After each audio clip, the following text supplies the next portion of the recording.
Get it together, get it together, get it together. All right. I got a special one for y'all today. I'm going to continue with this Saw thing going.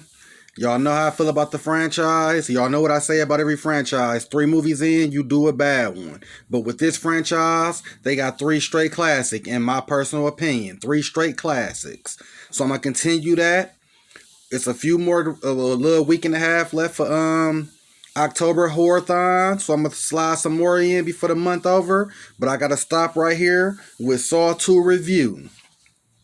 Now, if y'all seen my countdown and know all the things I've been saying about Jigsaw and the Saw franchise, y'all know Saw 2 is my particular favorite. I told y'all how I was at the movie theater calling people, like spoiling a movie like they gave a damn. That's how much it was just so eye-popping. The first one was great, the best twist of all time. It came out of nowhere, nothing to expect. This one, you came in with expectations of what could be and should be. And for me personally, it exceeded all expectations. Now I'm going to get into the cast.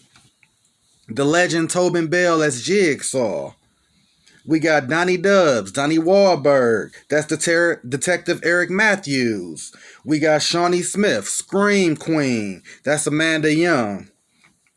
We got Glenn Plummer as Jonas. All my black community might know him as a legend from South Central, Killer OG Bobby Johnson. He got another couple small roles here and there, but that's what he mostly recognized from, playing OG Bobby Johnson. We got Eric Crudison, which is Daniel Matthews. That's Detective Matthews' son. I'm gonna get to him because he in one of the games. The whole movie game sort of revolves around him. And then we got Tim Bird as Abby. He a minor character, but he's so motherfucking creepy and played his role, I had to mention him. Now, so quick backstory about Saw 2. It was directed by Daryl Lynn Bousman. He a legend with the franchise. He had something to do with every single movie that came out. Every one of them.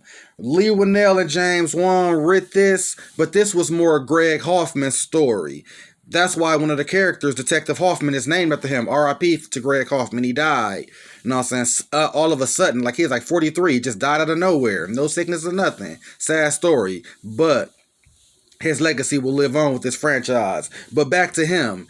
James Wan and Lee Winnell was doing, the Insidious, Annabelle, Conjurer. They, after Saw, they hit it big. They start getting more money for movies, and they horror icons now. So Greg Hoffman wrote this, but it kept getting turned down. When they finally picked it up, James Wan had a little time and Lee Winnell, so they helped rewrite some of the script, get it together, and they was like, this movie you made sound great, but we can change this into a Saw and make a sequel to the first one. Because the movie was going to be called something like The Minute House or something. Like, if you know Saw 2, this was going to be that movie. That movie would have been cold, but it turned into Saw. Now, I got a couple little notes. Excuse me. I got a couple little notes here and there I'm going to get to. But when you think about Saw 2, like I said earlier, you coming off Saw 1 success. So all you thinking is, what the F is they gonna do to, top that or at least sustain it? And once this movie kick off, oh yeah, there's something different. This is the first movie where it starts off with a minor trap to kick the movie off. And it starts off with the little snitch. Jigsaw telling them, you a rat, a foreman, and snitch. Would you take out the one thing you use for your livelihood to survive? And he got a key embedded in the man's eye. So he got a little scalpel. And he got to cut through his eye to get the key. Because if he don't, he wearing basically a death mask. It's like a mask clutched onto him tightly. And it's nails and big nails all through the mask. It's a death mask is what they call it. So when it closes, the nails impale your face. And you dead. So he got like a few minutes to do that. He failed. You know what I'm saying? Now, I'm going to get to the plot in the movie.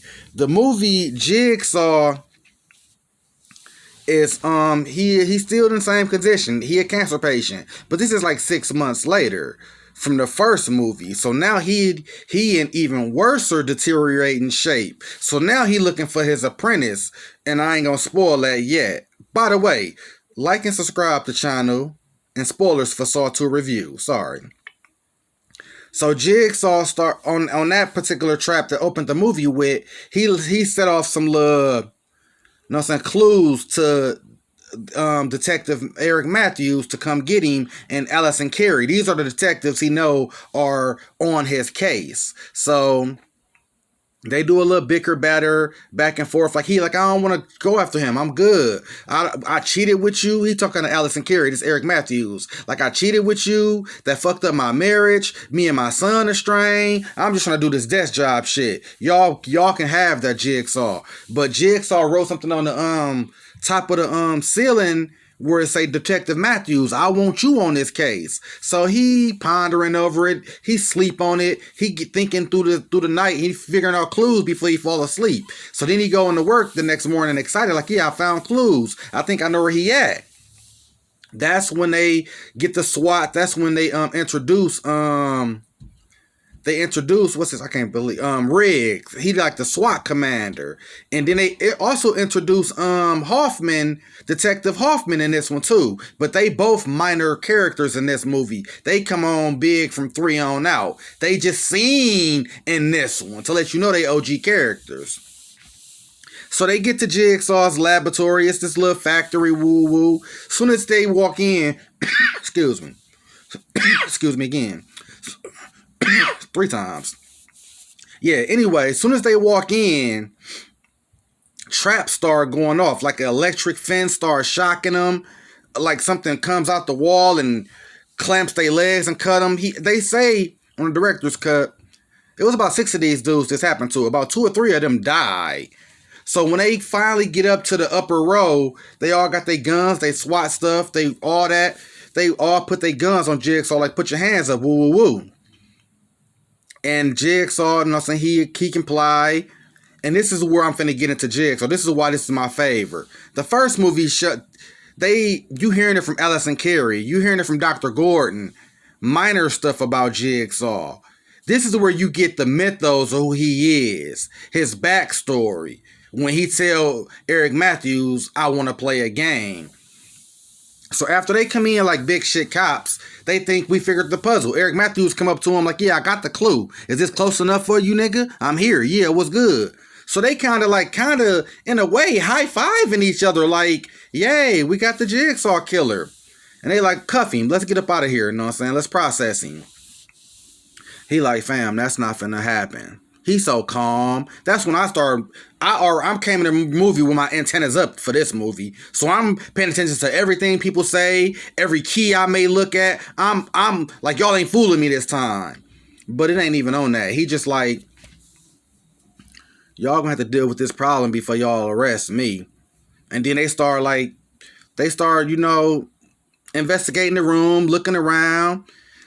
A lot of stuff he got covered up, like blankets over it. So they start taking blankets off, noticing his TV screens, TV monitors everywhere. It's a clock counting down. So they like, Riggs, like, get the bomb squad here. Woo, woo, woo. Secure the perimeter. Woo, woo, woo. Keep your eyes on Jigsaw. They doing all that, you know, police procedure type stuff, trying to secure the crime scene. And then he like, Eric Matthews started looking at the monitors, and it's like any human. You ain't expecting to see your child on the screen, but when you looking into a screen, whether you investigating as a cop or a normal person, if you looking at the people on the screen, you damn sure gonna see your child.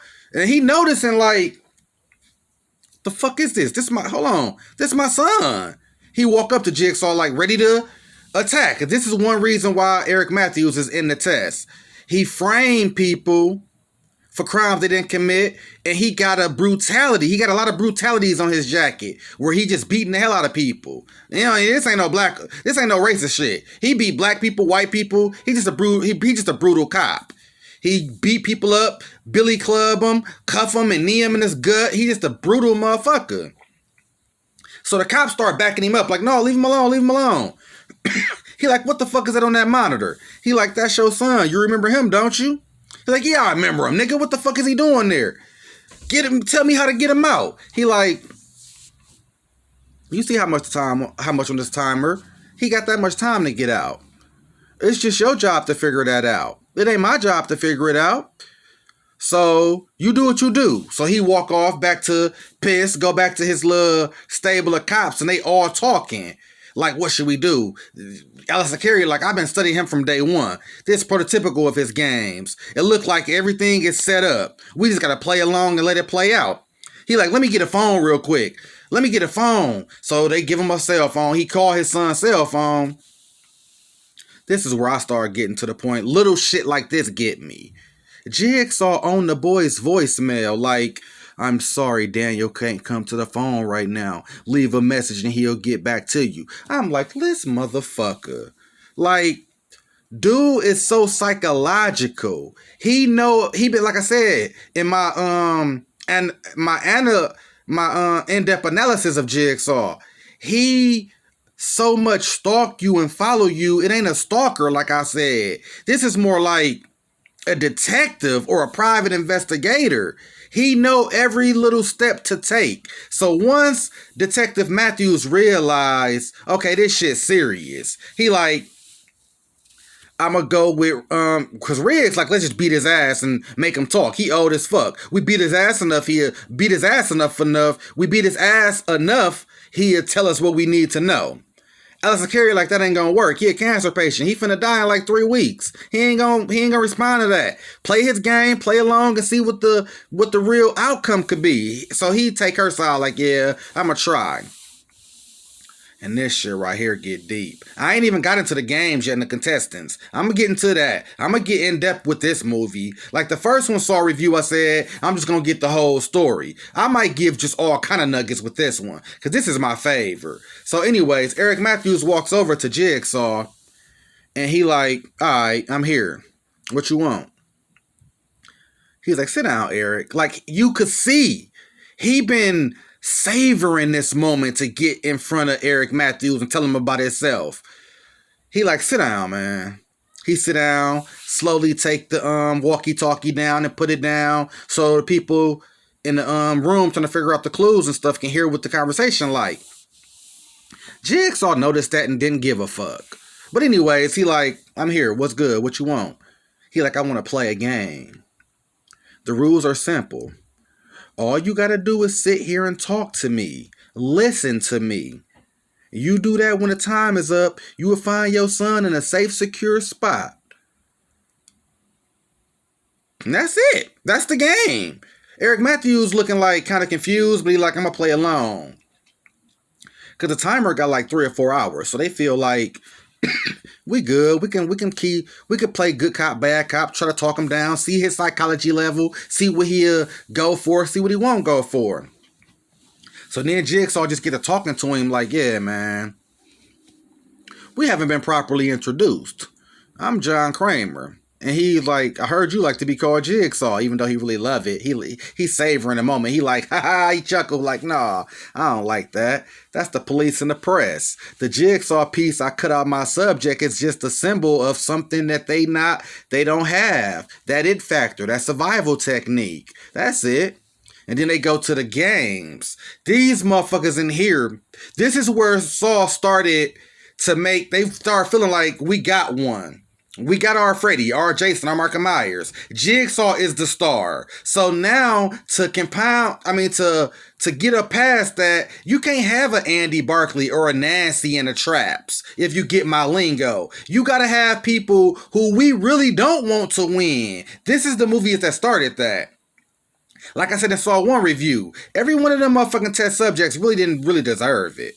But these are the subjects where they are criminals, drug dealers, rapists, kidnappers. Like, these motherfuckers, like I said, some of them may deserve it, and some of them damn sure deserve it. Some of these damn sure deserve it type of test subjects. So, of course, they was drugged, brought to the gas chamber house. They all start waking up when the gas wears off. They all start waking up, everybody talking confused, yelling, arguing, cussing, and then it get a little quiet because Amanda, she back in the test. She started like like huffing and puffing like having an asthma attack and wake up. And then when she wake up, I don't even look at her as the exposition of the movie, but she giving them exposition because she was in the test, the reverse bear trap, and Saw 1. Check out that review I did a week ago. Anyways, so Amanda wake up snapping like, oh my fucking God, what the fuck, I'm here again? I beat a test already. She starts scrambling the house, tearing shit up, looking for like a tape or clue. Bam, she opened a little brick, Firestone brick place in the middle of the room. She moves some bricks, boom, boom, boom. Bam, she get the tape, play it. Here come John Kramer, aka Jigsaw. He like,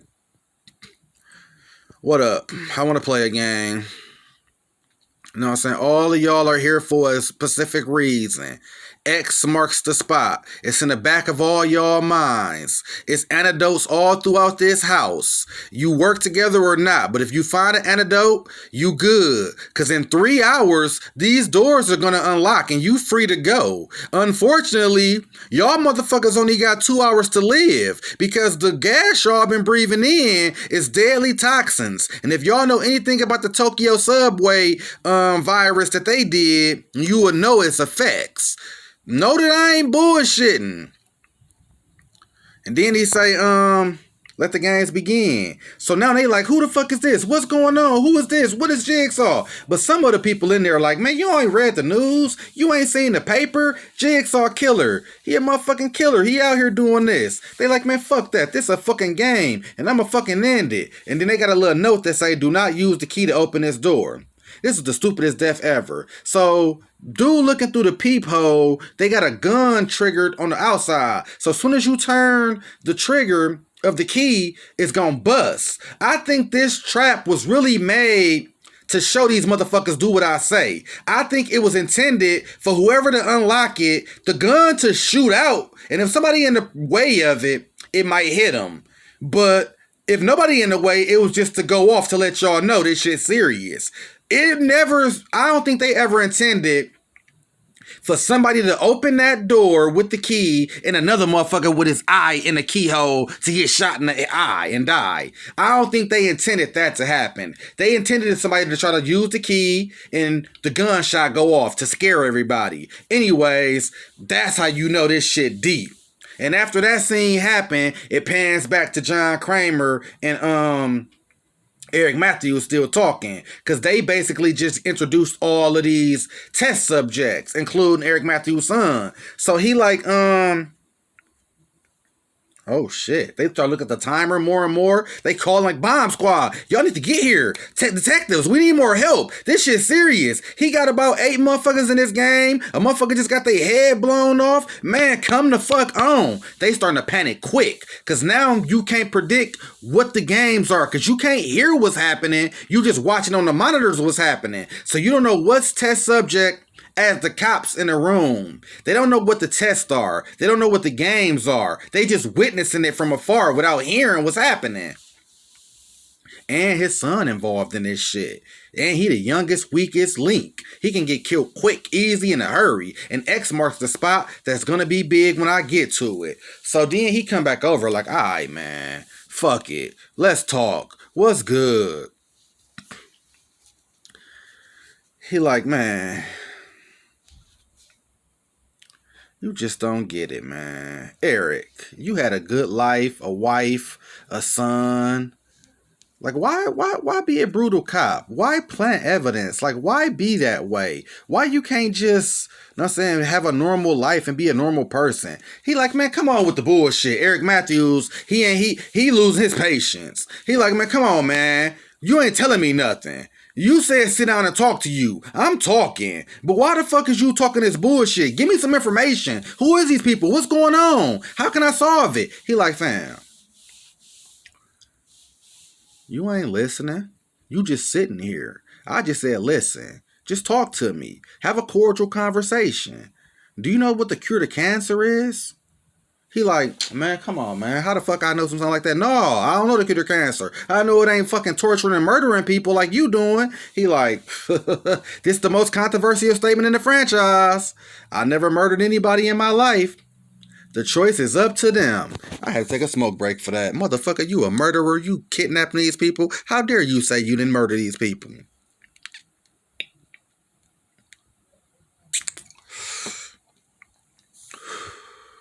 Yeah, so they talking a little bit, chop it up. They go back into the scene with the test subjects, and they scrapping around the house, trying to beat doors down with bats and stuff. They just trying to get out the house. When they realize, like, this is no use. Even past the wood, they got metal bars and shit. Like, we ain't getting out. We just gotta try to do what the tape said and find some antidotes. So they start scrambling through the house. They find a trap door. They go down there, and it's Abby's test. And it tells Abby on the test, when you in hell, only the person that can help you out is the devil. Now, his test subject is he got to go in a fucking fire furnace and get 2 antidotes that are chained up.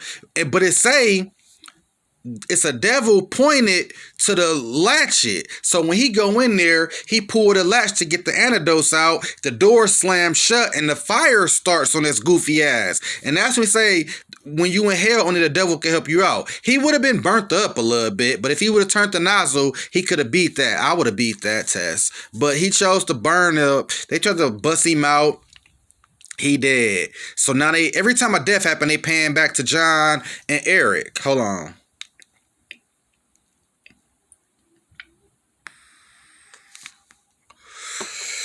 So now, like I said, after every death, they getting more and more nervous. They getting more and more agitated. And this is where John started telling him his philosophy.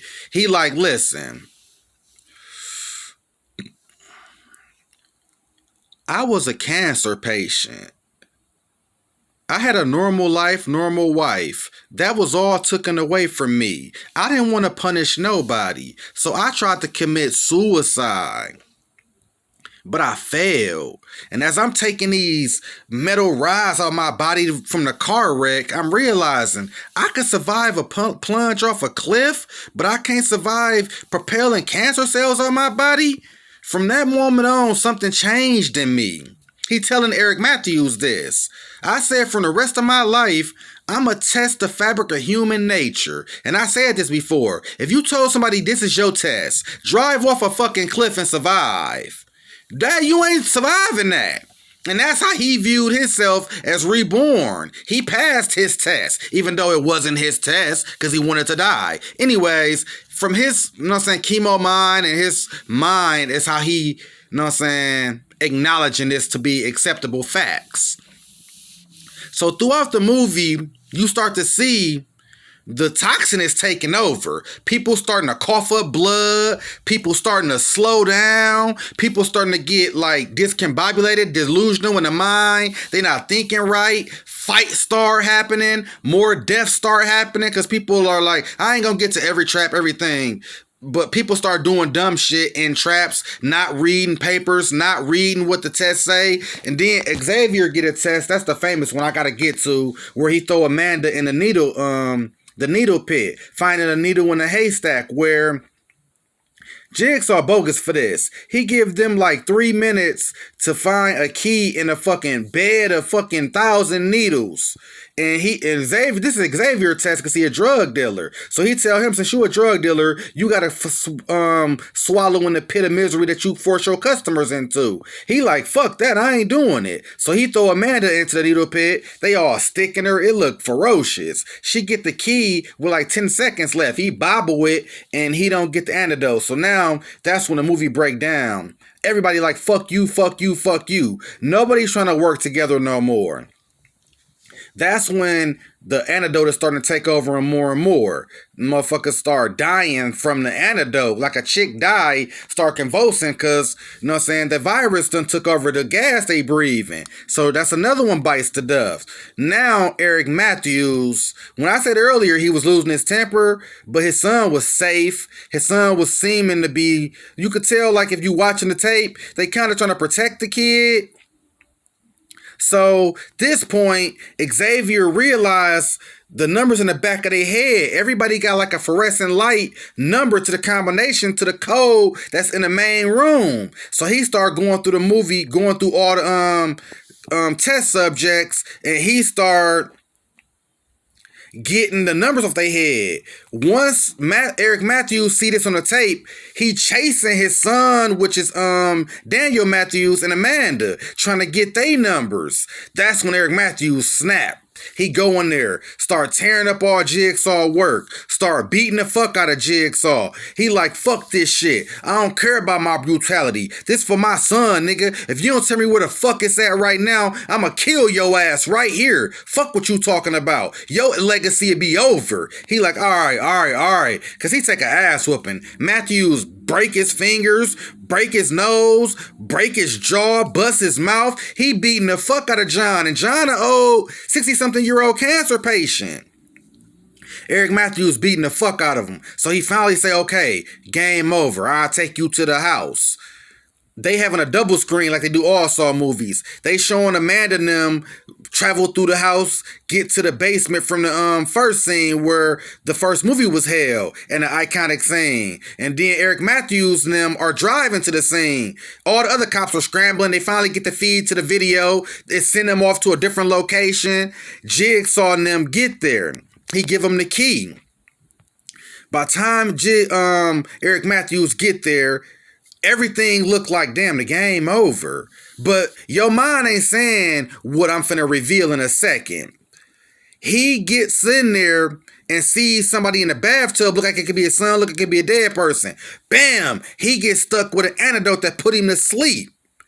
When he wake up, it's Amanda.